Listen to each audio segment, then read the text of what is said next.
राधे। सभी भक्तजनों को वैशाख पूर्णिमा की बहुत बहुत शुभकामनाएं। श्री सत्यनारायण भगवान की आज हम कथा कहने जा रहे हैं। सभी भक्तजन इस पूर्णिमा के अवसर पर बड़ी श्रद्धा से और बड़े भक्ति भाव से आइए हम सब साथ मिलकर इस कथा का श्रवण करते हैं। सत्यनारायण भगवान की कथा का प्रथम अध्याय इस प्रकार है। एक बार नैमिषारण्य क्षेत्र में एकत्रित आर्यवर्त के 88,000 ऋषि मुनियों ने मुनि श्रेष्ठ श्री सूत जी महाराज से पूछा, हे मुनि श्रेष्ठ, कलयुग में मनुष्य वेद विधान और धर्म विरुद्ध आचरण करते हुए पापों में घिरा जा रहा है। हे मुनि श्रेष्ठ, मनुष्य के कल्याण हेतु कोई ऐसा उपाय बताइए जिससे मनुष्य को लाभ और पुण्य दोनों ही मिल सके। श्री सूत जी बोले, हे ऋषियों, आपने समस्त विश्व के कल्याण के लिए अति उत्तम प्रश्न पूछा है। अब मैं उस मंगलकारी व्रत का वर्णन करूंगा जिसके संबंध में एक बार ब्रह्म ऋषि देव ऋषि नारद जी ने भगवान लक्ष्मी नारायण से पूछा था और उन्होंने नारद जी से जो कथा कही थी आप सब भी उसे ध्यानपूर्वक होकर सुनिए। ब्रह्मा ऋषि नारद जी मानव कल्याण की इच्छा से विभिन्न लोकों का भ्रमण करते हुए पृथ्वी लोक में जा पहुंचे। वहां अपने अपने कर्मों के अनुसार लोगों को दुख से घिरा देखकर वो मन ही मन विचार करने लगे कि इन प्राणियों का दुख का कुछ तो निवारण होना चाहिए। जब वह कोई उपाय न सोच सके तब भगवान विष्णु के पास पहुंचे और वहां नारद जी श्वेत वर्ण और 4 भुजाओं वाले शंख चक्र गदा और पद से सुसज्जित भगवान श्री विष्णु की स्तुति करते हुए उन्होंने कहा, हे नारायण, आप शक्तिमान हैं और सृष्टि के पालन करता है। आपका कोई आदि मध्य और अंत नहीं है। आप सृष्टि के कण कण में बसे हुए हो और अपने भक्तों की सभी मंगल कामनाओं को पूरा करते हो। मैं आपको नमन करता हूँ। नारद जी की स्तुति सुनकर भगवान विष्णु बोले, हे मुनिवर, आप मुझे अपने यहाँ पर आने का कारण बताइए। तब नारद जी ने कहा, हे मुनि श्रेष्ठ, पृथ्वी लोक के प्राणी अपने कर्मों के अनुसार विभिन्न योनियों में दुख भोगते हैं। मुझ पर कृपा करते हुए कोई ऐसा उपाय बताइए, उन पर कृपा करते हुए कोई ऐसा उपाय बताइए प्रभु जिससे उनके दुखों का नाश हो सके। इसके उत्तर में भगवान विष्णु बोले, हे नारद, अब मैं ऐसे व्रत का वर्णन करने जा रहा हूँ जो विश्व के सभी स्त्री पुरुषों को पापों से मुक्त करा देगा, उनका दुख दरिद्र निर्धनता सब मिटा देगा। आइए श्री सत्यनारायण भगवान के इस व्रत को करने से सभी व्यक्ति की मंगल कामनाएं पूरी होंगी। नारद जी ने जब व्रत हेतु विधि विधान की जानकारी दी तब श्री नारायण भगवान बोले, मन से, वचन से और कर्म से शुद्ध होकर हर एक व्यक्ति को भक्ति भाव और श्रद्धा से किसी भी दिन इस व्रत को कर लेना चाहिए। इस व्रत में नैवेद्य आदि भक्ति भाव से अर्पित करे जाते हैं। ब्राह्मणों को भोजन और दक्षिणा अपनी सुख सुविधा के अनुसार दिया जाता है। इस प्रकार श्री सत्यनारायण भगवान की आराधना से सभी कष्टों से मुक्ति हो जाती है। इसके साथ साथ प्रथम अध्याय हमारा समाप्त हुआ।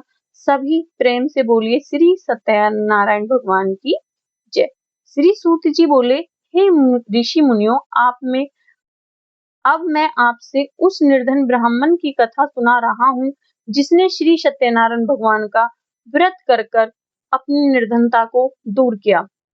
बहुत समय पहले की बात है कि एक गांव में एक निर्धन ब्राह्मण काशी में रहता था। भिक्षा मांगकर वह अपना जीवन यापन करता था। ब्राह्मण की इस दशा को देखकर ब्राह्मणों से प्रेम करने वाले श्री सत्यनारायण भगवान ने एक दिन एक वृद्ध व्यक्ति का रूप धारण कर उसके पास जाकर उससे पूछा, हे ब्राह्मण देवता, तुम इस तरह हर घर घर जाकर भिक्षा क्यों मांगते हो? तुम इतना कष्ट क्यों सहते हो? कैसे आप अपना जीवन ऐसे क्यों यापन कर रहे हो? तब उस दरिद्र ब्राह्मण ने कहा, हे मित्र, कोई मेरा कमाई का साधन नहीं है, इसलिए मैं भिक्षा मांगकर अपना जीवन जी रहा हूँ। निर्धन ब्राह्मण की बात सुनकर बूढ़े व्यक्ति ने कहा, हे ब्राह्मण, श्री सत्यनारायण भगवान का व्रत जो कर लो, कष्टों और दुखों से निमट जाओगे। श्री सत्यनारायण भगवान की पूजा और आराधना करने से तुम्हारी सभी मनोकामनाएं भी पूरी हो जाएंगी और तुम्हारे घर में सुख शांति भी आ जाएगी। ब्राह्मण ब्राह्मण को व्रत करने की विधि बताकर श्री सत्यनारायण भगवान अंतर्ध्यान हो गए। फिर उस ब्राह्मण ने बूढ़े व्यक्ति द्वारा बताए गए व्रत को करने का निश्चय किया। उसे दिन रात नींद नहीं आती, वह व्रत करने के बारे में ही सोचता रहता और रात भर श्री सत्यनारायण भगवान का स्मरण करता रहता। प्रातः काल उठकर सत्यनारायण भगवान का व्रत रखने का निश्चय करता हुआ वह निर्धन ब्राह्मण भिक्षा मांगने के लिए निकल पड़ा। उस दिन उसे भिक्षा में बहुत सारा धन मिला। घर लौटकर उसने अपने आसपास के लोगों के साथ श्री सत्यनारायण भगवान की पूजा का वर्णन किया और कथा सुनाई और उन्हें प्रसाद देकर प्रसाद खुद भी ग्रहण किया। ब्राह्मण की निर्धनता दूर होने लगी और उसका घर में धन धान्य की वर्षा होने लगी। हे मुनि श्रेष्ठों, अब मैं आपको उन लोगों की कथा सुनाता हूँ जिन्होंने उस ब्राह्मण से श्री सत्यनारायण भगवान की व्रत कथा की महिमा सुनकर यह व्रत प्रारंभ किया था और उनके भी दुख कष्ट दूर हो गए। धन संपत्ति से संपन्न उस ब्राह्मण ने हर माह नियमित रूप से व्रत करते हुए जब अगले माह श्री सत्यनारायण भगवान का व्रत किया तो उस व्रत में बहुत से बंधु बांधव और मित्र सम्मिलित हुए। उसी समय एक लकड़हारा जो वृद्ध था वहां से गुजर रहा था। उसको बहुत तेज प्यास लगी थी, इसलिए जल पीने के लिए वो बूढ़े लकड़हारे ने लकड़ियों के गट्ठर को जमीन पर रखकर घर के आंगन में पहुंचकर उस ब्राह्मण से पूछा, हे ब्राह्मण देवता, आप किसका पूजन कर रहे हो और इस व्रत करने से आपको क्या लाभ होता है? कृपया करके मुझे भी सब बताइए। बूढ़े लकड़हारे की बातें सुनकर उस ब्राह्मण ने कहा, हे बंधु बांधवों और परिचितों के साथ श्री सत्यनारायण भगवान की पूजा कर रहा हूँ। इस व्रत को करने से श्री सत्यनारायण भगवान के अनुकंपा से मेरा दुख दरिद्र और संसारिक सारे दुखों से मुझे मुक्ति मिल गई है। ब्राह्मण ने इस व्रत का वर्णन सुनकर बूढ़ा लकड़हारा बड़ा प्रसन्न हुआ। मन ही मन उसने भी श्री सत्यनारायण भगवान का व्रत करने का निश्चय कर लिया। चलते हुए लकड़हारे ने मन में सोचा, आज लकड़ियां बेचने से जो धन मिलेगा उस धन से मैं भी सत्यनारायण भगवान की पूजा करवाऊंगा। ऐसा विचार करने से उस दिन लकड़हारे को लकड़ियों से अधिक पैसे मिले। लकड़हारे ने उन रुपयों से केले, घी, दूध, दही, गेहूं का आटा और शक्कर खरीद कर घर ले आया। लकड़हारे ने देवों की प्रिय नगरी काशी श्री सत्यनारायण भगवान की पूजा करवाई। उस पूजा में उसके परिवार के और आसपास के लोगों को भी बुला लिया। श्री सत्यनारायण भगवान की पूजा और व्रत कथा सुनने के बाद लकड़हारे ने प्रसाद बंटवाकर स्वयं भी प्रसाद ग्रहण किया। सत्यनारायण भगवान की कृपा से लकड़हारे के घर में भी धन धान्य की वर्षा होने लगी और उसके अभी दुख दरिद्र और कष्ट सभी मिट गए। श्री सत्यनारायण भगवान का पूजन करते हुए लकड़हारा आनंद पूर्वक अपना जीवन यापन करने लगा। अंत में मोक्ष को प्राप्त होकर वह वैकुंठ धाम को चला गया। इस प्रकार श्री सत्यनारायण भगवान की कथा का दूसरा अध्याय भी समाप्त होता है। सभी भक्तजन बोलिए, प्रेम से बोलिए, सत्यनारायण भगवान की जय। श्री सूत जी बोले, हे ऋषि मुनियों, अब मैं आपको आगे की कथा सुनाता हूँ। प्राचीन समय में कनकपुर में उल्लाखमुख नामक एक बुद्धिमान तथा सत्यवादी राजा राज्य करता था। वह प्रतिदिन मंदिर में जाकर श्री सत्यनारायण भगवान की पूजा करता था और सभी दुख दरिद्रों को कपड़े, लत्ते, धन और अन्न सब चीजें बांटा करता था। उसकी पत्नी का नाम सुभद्रा था। वो बहुत ही सुशील व बहुत दयालु हृदय वाली थी। वो हर महीने सत्यनारायण भगवान का व्रत करती थी। श्री सत्यनारायण भगवान की कृपा से उनके महल में धन संपत्ति के भंडारे भरे हुए थे। उनकी सारी प्रजा बहुत खुश जीवन यापन कर रही थी। एक बार राजा और रानी बहुत से लोगों के साथ जब भद्रशिला नदी के किनारे श्री सत्यनारायण भगवान की पूजा कर रहे थे, तब नदी के किनारे एक बड़ी नाव आकर रुक गई। उस नाव में एक धनी व्यापारी यात्रा कर रहा था। वह बहुत सा धन कमाकर अपने नगर को लौट रहा था। उसका सारा धन उसी नाव में रखा हुआ था। नाव से उतरकर व्यापारी राजा के समीप पहुंचा। राजा को पूजा करते हुए देख उसने कहा, हे राजन, आप इन सब लोगों के साथ मिलकर किसकी पूजा कर रहे हो? इस पूजा को करने से आपको क्या लाभ होता है? राजा ने व्यापारी से कहा, हम हर पूर्णिमा को श्री सत्यनारायण भगवान का व्रत करते हैं और उनकी पूजा अर्चना करते हैं। भगवान की पूजा अर्चना के बाद हम लोगों को प्रसाद बांटकर स्वयं भी प्रसाद ग्रहण कर लेते हैं। सत्यनारायण भगवान की पूजा से दुखियों के सारे दुख दूर हो जाते हैं। राजा की बात सुनकर व्यापारी कहने लगा, हे राजन, मैं भी सत्यनारायण भगवान का व्रत करना चाहता हूँ। कृपया मुझे इस व्रत के बारे में बताइए। राजा ने व्यापारी को सत्यनारायण की व्रत की सारी विधि बता दी और राजा ने व्रत कथा सुनाने के बाद व्यापारी को भी प्रसाद दिया। श्री सत्यनारायण भगवान का स्मरण करते हुए व्यापारी ने प्रसाद ग्रहण किया और लौटकर अपनी पत्नी लीलावती से कहा, हमारी कोई संतान नहीं है, इसलिए आज से हम भी सत्यनारायण भगवान की कृपा से सत्यनारायण भगवान की पूजा और व्रत करेंगे। ना जाने उनके व्रत से हम या करने से उनकी कृपा से हमारे कोई संतान हो जाए। मैं श्री सत्यनारायण भगवान का व्रत अवश्य करूंगा। व्यापारी के ऐसा निश्चय करने के कुछ समय बाद ही लीलावती गर्भवती हो गई और उसने एक सुंदर कन्या को जन्म दिया। व्यापारी ने पुत्री के जन्म पर बहुत खुशियां मनाई, लेकिन सत्यनारायण भगवान का व्रत नहीं किया। जब उसकी पत्नी लीलावती ने अपने पति से व्रत करने के लिए कहा, तब वह कहने लगा, अभी क्या जल्दी है? जब इसका विवाह होगा तब मैं सत्यनारायण भगवान का व्रत करूंगा। अपने पति के वचन सुनकर लीलावती चुप रह गई। व्यापारी की कन्या कलावती अब शुक्ल पक्ष के चंद्रमा की तरह बढ़ने लगी। एक दिन व्यापार में बहुत सा धन कमाकर घर लौटे व्यापारी ने अपनी बेटी को सहेलियों के साथ बगीचे में घूमता हुआ देखा, तो उसने अपने बेटी के ब्याह की चिंता होने लगी। व्यापारी ने कलावती के लिए बहुत योग्य वर ढूंढा। कलावती के सुयोग्य वर ढूंढने के लिए सेवकों को दूर दूर नगरों में भेजा। व्यापारी के सेवक कंचनपुर नगर में पहुंचे। उस नगर में उन्होंने एक वाणिक पुत्र को देखा। वाणिक पुत्र बहुत ज्यादा सुंदर और बहुत ज्यादा गुणवान था। सेवकों ने वापस लौटकर व्यापारी को उस वाणिक पुत्र के बारे में सारी घटना बताई। व्यापारी उस सुंदर लड़के को देखकर बड़ा ही खुश हो गया और फिर कलावती का विवाह खूब धूमधाम से उसके साथ कर दिया। अब कलावती का विवाह भी हो गया, लेकिन व्यापारी ने श्री सत्यनारायण भगवान का व्रत अभी तक नहीं किया था।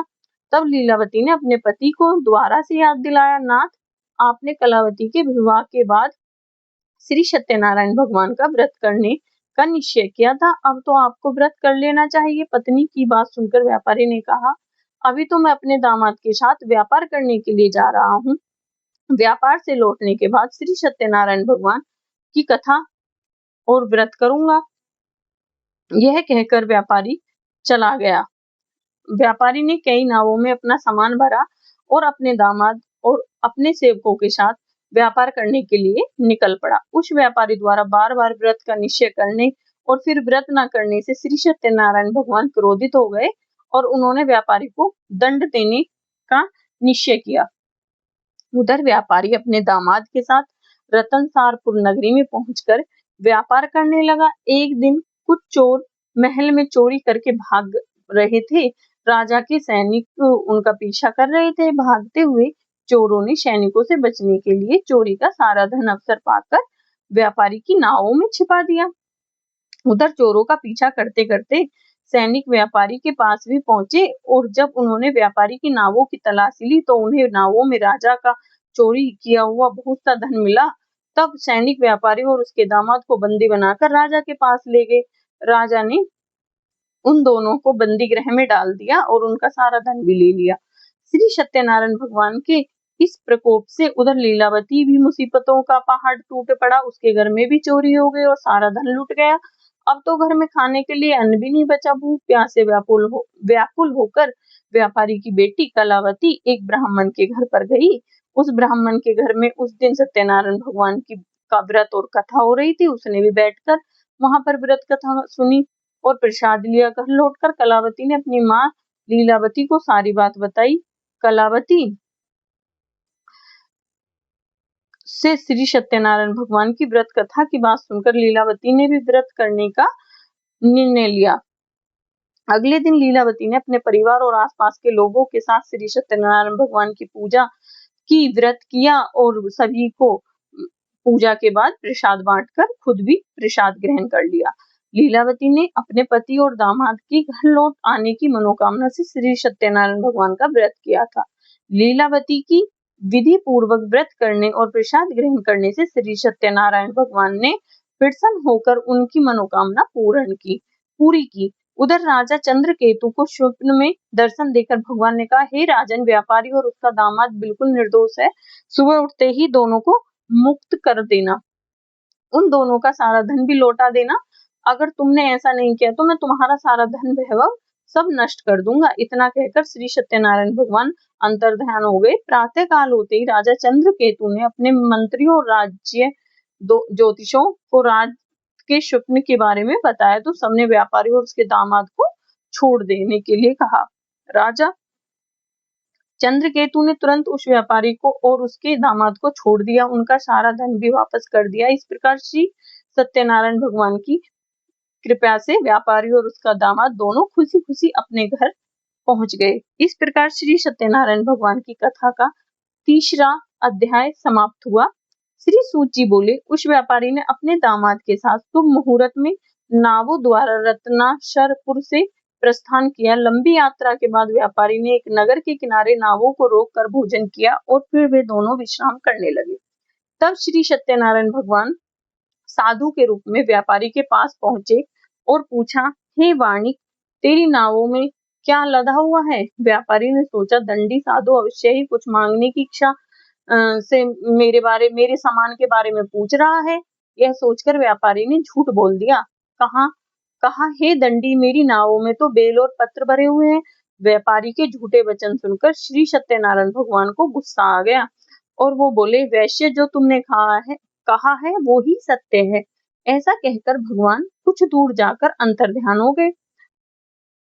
उधर व्यापारी दंडी साधु को वहां से खाली हाथ लौटाकर बड़ा प्रसन्न हुआ, लेकिन जब व्यापारी अपनी नावों में बेल और पत्र भरे हुए देखा तो वह रोने लगा और अपने झूठ बोलने पर पश्चाताप करने लगा। रोते रोते व्यापारी मूर्छित हो गया। कुछ देर बाद जब उसकी मूर्छा दूर हुई तो उसके दामाद ने कहा, आप दुखी मत होइए, यह सब उस दंडी साधु के श्राप के कारण हुआ है। साधु स्वरूप सत्यनारायण भगवान बोले, हे वाणिक पुत्र, तेरी झूठ बोलने के कारण ही मैंने तुझे इस दंड को दिया है। तूने बार बार मेरी पूजा करने के लिए कहकर भी अभी तक पूजा नहीं करी।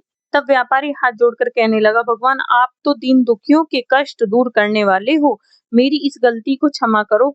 और आपके रूप को तो ब्रह्मा जी भी नहीं जान पाते, फिर भला मैं अज्ञानी कैसे आपकी लीला को समझ पाता। अब मैं जीवन में कभी झूठ नहीं बोलूंगा, सदैव श्री सत्यनारायण भगवान का व्रत और पूजा ही किया करूंगा। आप मुझ पर कृपया करें। व्यापारी की क्षमा याचना सुनकर दंडी साधु ने उसे क्षमा कर दिया और उसी समय व्यापारी की नावों में भरे हुए बेल और पत्र धन धान्य में परिवर्तित कर दिए। फिर व्यापारी ने अपने सेवकों के साथ अगले दिन अपने घर जाकर सत्यनारायण भगवान का व्रत कर उनकी पूजा की, सबको प्रसाद बांटा और खुद भी स्वयं भी प्रसाद ग्रहण करके व्यापारी अपने नगर की ओर चल पड़ा। अपने नगर में पहुंचकर व्यापारी ने एक सेवक को अपने घर भेजा। सेवक ने लीलावती को सूचना दी। उस समय लीलावती और कलावती दोनों ही श्री सत्यनारायण भगवान की पूजा कर रही थीं। पति और दामाद की लौट के आने की समाचार सुनकर लीलावती ने पूजा पूरी करके प्रसाद ग्रहण करने के बाद अपनी पुत्री कलावती से कहा, बेटी, मैं नदी किनारे जा रही हूँ, तू भी प्रसाद ग्रहण करके जल्दी आ जाना। यह कहकर लीलावती से मिलने की खुशी में प्रसाद ग्रहण किए बिना ही घर से निकलकर नदी किनारे जा पहुंची। उसके प्रसाद ग्रहण न करने के कारण और प्रसाद का अपमान किए जाने के कारण सत्यनारायण भगवान क्रोधित हो गए। उन्होंने व्यापारी की नावों को नदी में डुबो दिया। अपने पति को वहां न देखकर कलावती बहुत तेज रोने लगी। तब व्यापारी ने कहा, पुत्री, अवश्य ही तुझसे कोई भूल हुई है, इसलिए श्री सत्यनारायण भगवान ने तुझे दंड दिया है। तब व्यापारी ने सत्यनारायण भगवान से प्रार्थना की, हे भगवान, मेरे परिवार के किसी भी स्त्री पुरुष से यदि कोई भूल चूक हो गई हो तो उसे अवश्य क्षमा कर देना। तभी आकाशवाणी हुई, हे वाणी पुत्र, तेरी कन्या ने मेरा प्रसाद ग्रहण नहीं किया, बिना प्रसाद ग्रहण किए ही ये यहाँ चली आई। यदि अब घर पहुंचकर तेरी कन्या प्रसाद ग्रहण करके वापस आई तो उससे पति के दर्शन अवश्य होंगे। कलावती ने वैसा ही किया। उसके प्रसाद ग्रहण करके वापस लौटने पर नावें जल के ऊपर आ गईं। दामाद भी सुरक्षित नदी से बाहर निकल आया और घर लौटकर व्यापारी ने अपने परिवार के साथ मिलकर विधि विधान से श्री सत्यनारायण भगवान की पूजा की। उसकी सभी इच्छाएं पूरी हुई। इस प्रकार श्री सत्यनारायण भगवान कथा का चौथा अध्याय भी पूर्ण हो गया। प्रेम से बोलिए श्री सत्यनारायण भगवान की जय। श्री सूत जी बोले, हे ऋषि मुनियों, मैं और भी कथा सुनाता हूँ। कौशलपुर में एक राजा था। तुंगध्वज प्रजा उसकी छत्र छाया में आनंद पूर्वक रह रही थी। राजा तुंगध्वज अपनी प्रजा के सुख दुख का बहुत ध्यान रखता था, लेकिन एक बार उसने सत्यनारायण भगवान का प्रसाद ग्रहण नहीं किया। तब श्री सत्यनारायण भगवान ने राजा को प्रसाद ग्रहण न करने का दंड दिया। एक दिन राजा तुंगध्वज जंगल में हिंसक पशुओं का शिकार करने निकले हुए थे। शिकार का पीछा करते करते वह अपने सैनिकों से अलग हो गया और उसने देर तक हिंसक जानवरों का शिकार किया। इसलिए कुछ देर विश्राम करने के लिए वह एक वृक्ष के नीचे गया। पास में ही कुछ चरवाहे श्री सत्यनारायण भगवान की पूजा कर रहे थे। राजा ने उनके पास से गुजरते हुए सत्यनारायण भगवान को नमस्कार तक नहीं किया। चरवाहों ने राजा को पूजा के बाद प्रसाद दिया तो राजा ने वह प्रसाद भी ग्रहण नहीं किया और घोड़े पर सवार होकर अपने नगर की ओर चल पड़ा। राजा जब नगर में पहुंचा तो देखा कि उसका सारा धन वैभव नष्ट हो चुका था। श्री सत्यनारायण भगवान के प्रकोप से राजा निर्धन हो गया। तब राजा ज्योतिषियों के पास जाकर कहा, महाराज, आप अवश्य ही मुझसे कोई भूल हुई है। अगर आप उस भूल का पश्चाताप प्रायश्चित कर लें तो सब कुछ उसके जैसा हो जाएगा। राजा को तुरंत उसकी अपनी भूल का स्मरण हुआ। अतः मंदिर में जाकर राजा ने श्री सत्यनारायण भगवान से क्षमा मांगी और उनकी पूजा की। पूजा के बाद प्रसाद ग्रहण करने से श्री सत्यनारायण भगवान की अनुकंपा से राजा का सारा धन वैभव पुण्य लौट आया। श्री सत्यनारायण भगवान की कृपा से जीवन के सभी सुखों का भोग करते हुए अंत में राजा मोक्ष को प्राप्त हो गया। इस प्रकार श्री सत्यनारायण भगवान की पूजा और व्रत जो भी मनुष्य अपने जीवन में करता है, उसकी सारी बाधाएं, चिंताएं नष्ट हो जाती हैं, सभी मनोकामनाएं उसकी पूर्ण हो जाती है और मनुष्य अंत में मोक्ष प्राप्त करके सीधे वैकुंठ धाम जाता है। श्री सूत जी ने आगे कहा, हे श्रेष्ठ मुनियों, श्री सत्यनारायण भगवान के व्रत के पूर्व जन्म में जिन लोगों ने किया उन्हें दूसरे जन्म में भी सभी तरह के सुख प्राप्त होते हैं।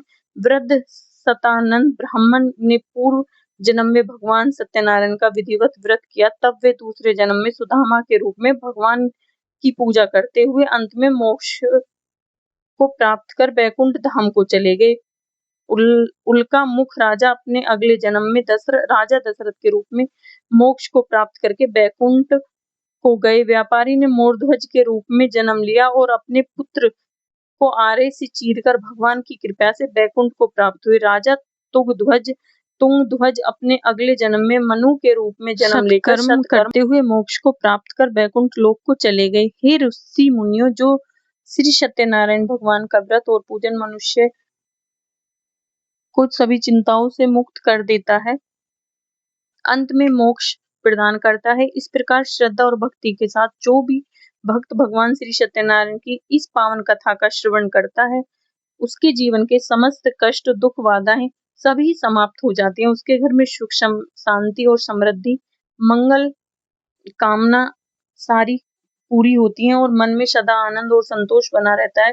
जो भक्त सच्चे मन से इस व्रत को करता है और कथा का श्रवण करता है, उस पर भगवान की विशेष कृपा बनी रहती है। उसके सभी कार्य सिद्ध होते हैं। अधूरे कार्य